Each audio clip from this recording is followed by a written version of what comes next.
Hello, everyone. This is The Five, and welcome to our Memorial Day special. I'm Eric Bowling, along with Kimberly Guilfoyle, Bob Beckel, Andrea Tanteros, and Greg Gutfeld. We hope you've all been enjoying your holiday weekend. It's a time when many of us get together with our families and friends for the unofficial kickoff to summer. But today is a day where we pay tribute to men and women who are fighting for this country, to those who have served, and especially to those who have made the ultimate sacrifice for our freedom. We all enjoy the long weekend, the time off, the barbecues, a few beers, maybe a beach or a ball field. But do we spend enough time, Kimberly, thinking about the people who sacrificed for those freedoms to be able to do that? No, it's so important because oftentimes we just make our plans and think about ourselves and, you know, what we were going to do over the weekend, what kind of plans we're going to do. But instead, you should be thinking about the people that have served honorably, that have given their lives for us, their families especially as well, the sacrifice that they have made in terms of loved ones serving overseas, and many of them in extended engagements and multiple deployments, and the toll that it's taken on them. So it's an important time of reflection. What about it, Greg? Well, yeah, I think it's important to think about the people who serve this country, but what about the people who make me look good? And I'm speaking of Sergeant, he's a sergeant in the Army, Brian Dempsey was a sergeant, who runs the teleprompter for the Five. Sure. Yeah. And if it wasn't for him, I would screw up my monologues every day. So that guy does a great job. He's part of the program. I think that Fox News takes part in when they get veterans into jobs at Fox News and other companies, and they do a great job. So if you're ever at the opportunity to hire a veteran, you should do it. It's a great idea. You guys, Andrea, Bob, Ange? Well, Memorial Day is my favorite holiday. Not just because it's the kickoff of summer, but that's really important, but it is to honor the troops. And we forget on all of these patriotic holidays. Veterans Day, we just seem to think, oh, it's another day off. And it is, but there's so much more than that. So make sure to thank a veteran.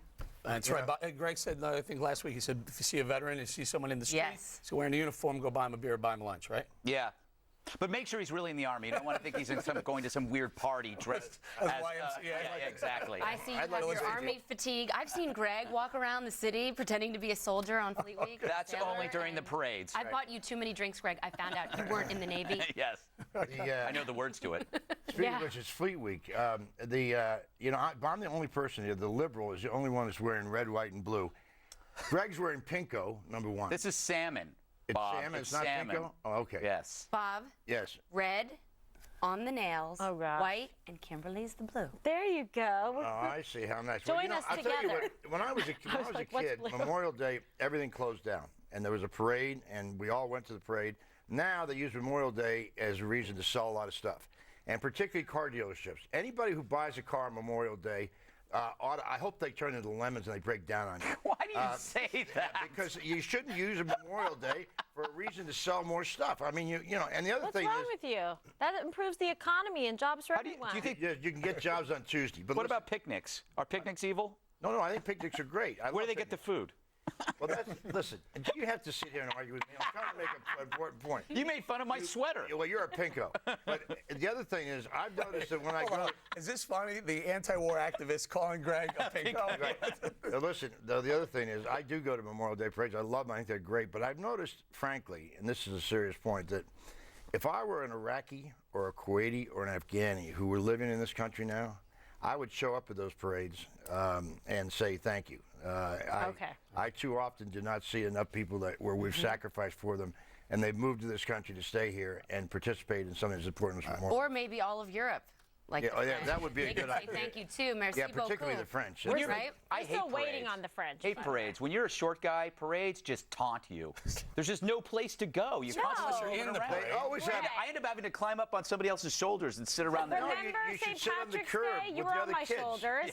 And she still has neck leprechaun, and you were on my shoulders. Can we do this? Can we take another spin around? We have our heroes, we have our family members, or others who are serving, who have served in the past. Anyone want to jump out first? Kimberly, you have someone? Yes, well, I just wanted to say, as you know, I work with the Navy SEAL Foundation. Andrew and I both attended their functions in the past, and I always like to give a shout out for them since they have been extremely busy on behalf of this country and really have been such a huge part of a number of the successes we've had in the war on terror. They continue to serve valiantly, and again, many of them with multiple deployments. And you can give to the foundation, the Navy SEAL Foundation. We've got a full screen there that you can take a look at to make a donation and click on to the website. So, you know, my thoughts and prayers go out to them, their family members, and especially the team that went down in the helicopter crash after the Bin Laden. That's right. Robert. My dad, who's passed away, served in World War II in Northern Africa and then Sicily and Italy, and won the Legion of Merit Award for bravery under fire. And I've always been proud of the fact that he did that. And I also think, you know, in a way, we don't, particularly those of us who don't particularly like wars and protest against wars, there are times. And I must say, I go down to the Vietnam War Memorial, which is the most visited memorial in my hometown in Washington. And as much as I protested that war and still believe it was wrong, I look at my friends who are on that wall, and I do feel a sense of guilt. To be honest with you, I mean, I do. I don't feel it was wrong about my opposition to the war. I feel bad about protesting against it when I see these guys who gave up their lives at a very young age. So that's what I think about. Good, great. Ange, you want to jump in? Yes, so my grandfather, Augustine J. Macy, was in the second wave of the infantry at Normandy on D-Day. So he stormed the beaches of Normandy. There he is with my mom, and he was injured. He was a disabled veteran, and very, very proud. That was an important mission, and if you've ever been to Normandy and seen the cemetery there, it is really something else. And I know I've given a speech with Bob before, and Bob, you have this great line where you come out and you say, you know, you look on the gravestones, and it doesn't say Republican, and it doesn't say Democrat. That's a good point. It's just we were all in this together. I want you to know you just took my one more thing. By the way, I appreciate that. Oh my God.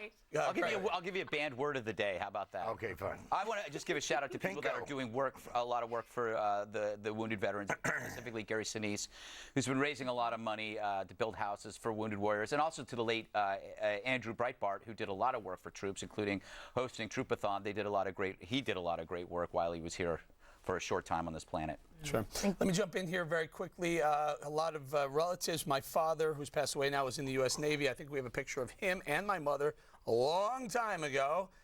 There they are. The two of them is probably around 1943, 1944 or so. United States Navy. The next picture, if you don't mind, this is my nephew, Jeremiah Rosales, who's stationed right now at Camp Lejeune in North Carolina. He's a private first class, and you know, in a Marine, in getting it done to everyone who's serving now, who's served in the God past. bless him. Thank you very much. And Eric, I forgot my father was in the U.S. Army and served there as a sergeant, so I don't want to forget that. Yeah, it's important stuff. Yeah. Important stuff.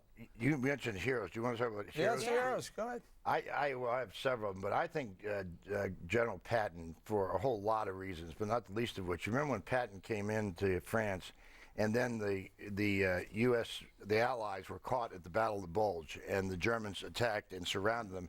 And Patton, in the most unbelievable blitzkrieg with his tanks, went up and relieved those people and saved thousands of lives. He's been a maligned figure in a lot of ways, but I think he really was truly, with Dwight Eisenhower, one of the great heroes of the Second World War. Sure. And since you just got me back, because you just stole my hero, Okay. Eisenhower. We know each other a little bit too well, Bob. Yeah. This is strange, but yes, my hero is General Eisenhower. He, you know, he was part of the greatest generation that's now dying off, and he embodied the great virtues of that generation. He came from modest roots, and unlike some commanders-in-chief, he never took credit for the victories.